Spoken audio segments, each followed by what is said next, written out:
오렌지를 맛보지 않은 사람에게 그 맛을 설명할 수 있을까요? 물론 비유를 들어 설명할 수는 있겠지만 그건 완전하지 않은 거죠. 하지만 일단 직접 맛을 본다면 그 순간 모든 설명은 필요가 없어질 겁니다. 이처럼 궁극의 행복도 마찬가지죠. 삶을 변화시키는 채널 Change My Life입니다. 오늘은 죽음의 문턱에서 단 3개월 만에 궁극의 깨달음을 얻은 레스터 레번슨의 책 깨달음 그리고 지혜 2권에 나오는 메시지 중 하나를 소개해 드리려고 합니다. 출판사는 정신세계사이며 옮긴 이는 이균형 님이네요. 그럼 시작해 보겠습니다. 인류는 소유, 행위, 존재라고 하는 세 부류의 상태로 나누어집니다. 이 중 가장 낮은 상태는 소유의 상태이죠. 대부분의 인간들은 어떤 것을 가질 수만 있다면 행복할 것이라고 생각합니다. 100만 달러만 있다면 세상에서 가장 행복할 텐데, 몸이 강인하고 건강하기만 하다면, 무엇을 가지기만 한다면, 이런 식인 거죠. 그 다음 수준은 행위의 상태입니다. 무엇을 가지기만 하면 대신에 그들은 나가서 무엇을 하고 싶어 하는 수준으로 올라와 있습니다. 그들은 소유하기보다는 행위하기에 더 관심을 둡니다. 가장 높은 상태는 존재의 영역입니다. 이것이 제가 당신을 데려가려고 애쓰는 상태이죠. 당신이 그것을 경험해 보기 전까지는 있음은 아무런 의미도 없는 겁니다. 경험을 해봐야만 당신도 그게 무엇인지를 깨닫고 있음을 세상의 그 무엇보다도 원하게 될 겁니다. 인류의 90%는 대부분의 시간을 소유의 상태에서 지내고 있습니다. 무소불위인 돈만 많이 있다면 자유롭고 행복할 텐데. 하지만 그런 엄청난 부를 축적한 사람들은 무엇을 경험할까요? 그들은 전부 행복한가요? 글쎄 많은 사람이 온갖 문제와 부자유의 짐에 짓눌려 있습니다. 그들은 행복하기보다는 오히려 불행하죠. 그들이 행복을 얻지 못했다는 증거는 갈수록 더 많은 것을 가지고 싶어하는 그들의 주체되지 않는 욕망인 겁니다. 이미 쌓아놓은 것만도 다 쓸 수가 없을 텐데 말이죠. 물질이 행복을 가져다 주는 게 사실이라면 부자들은 너무나 행복해서 무능해졌을 테고 가난한 사람은 너무나 불행해서 살아갈 의미를 못 느꼈을 겁니다. 하지만 실상은 그렇지 않죠. 그 다음 수준의 상태는 행위의 상태입니다. 이 상태의 사람들은 세상 속의 진정한 행위자이자 리더들이죠. 이들은 작은 사업가이거나 크고 작은 정치인, 예술가, 전문인들입니다. 이들은 기업주보다 더 독립적인 일을 하죠. 그들은 행복할까요? 아닙니다. 기업보다는 더 독립적이므로 좀 더 행복하죠. 하지만 자유롭지는 않습니다. 아직도 그들은 충동에 쫓겨다닙니다. 그 증거는 높은 인기와 부를 얻고도 불행해서 자살을 하거나 불만 속에서 살아가는 배우들이 참으로 많다는 사실입니다. 이제 우리는 슬픔 없는 행복을 줄 수 있는 유일한 상태까지 왔습니다. 존재의 상태 말이죠. 존재, 즉 있음은 세 가지 상태 중 가장 높은 상태일 뿐만 아니라 가능한 상태 중에서도 최상의 상태입니다. 이 궁극의 상태에서 우리는 있음, 모든 존재의 있음입니다. 달리 말하면 그것은 모든 의식을 자각하는 자각의식인 겁니다.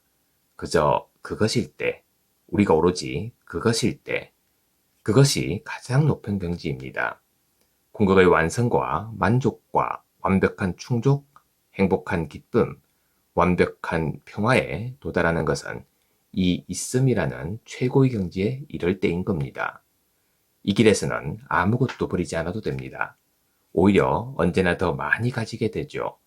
저에게 전 아무것도 포기하기 싫어요 라고 말하는 사람들은 제가 해온 말을 귀담아 듣지 않은 겁니다.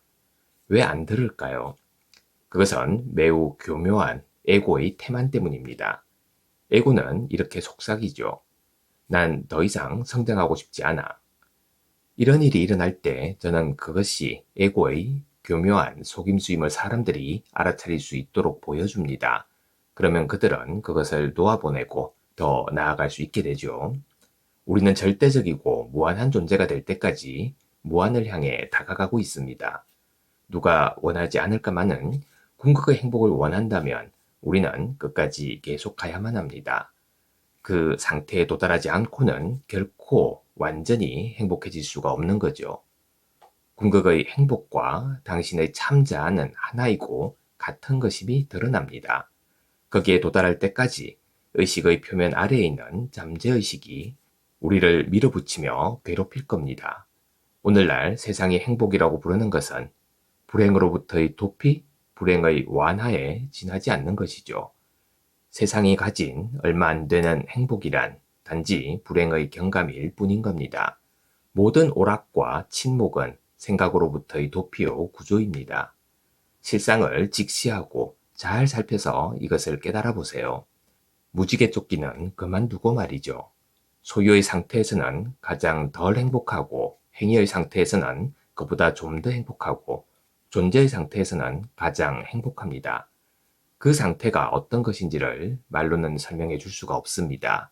그것은 하나의 경험이니 그저 경험해 보아야만 알 수 있죠.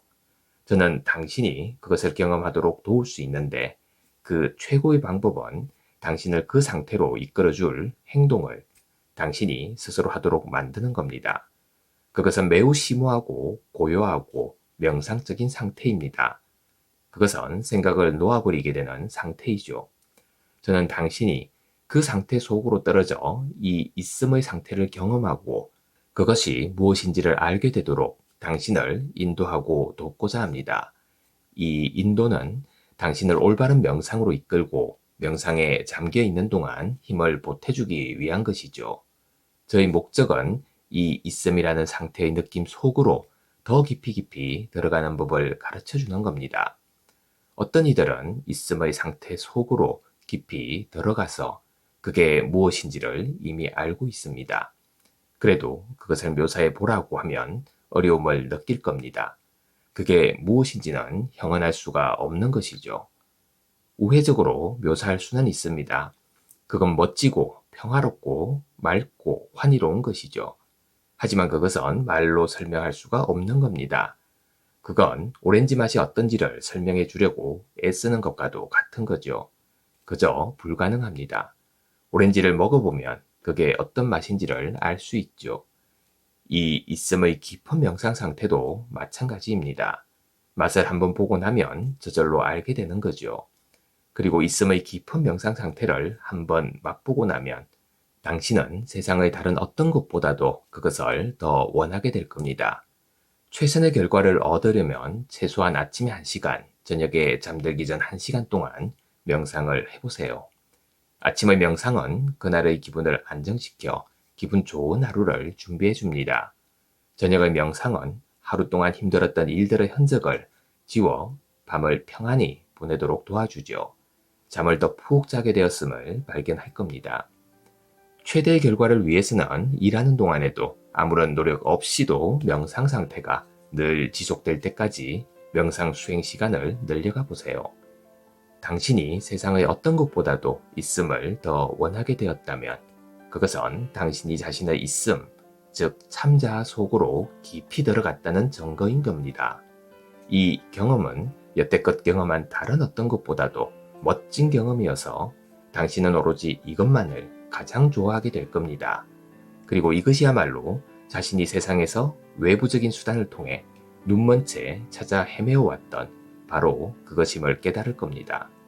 또한 그것은 당신이 있는 바로 그곳에 있었다는 사실도 깨닫게 될 겁니다. 그러니 아무것도 가질 필요가 없는 거죠. 그저 당신인 그것으로 있기만 하면 되는 겁니다. 그건 당신 본연의 상태인 거죠.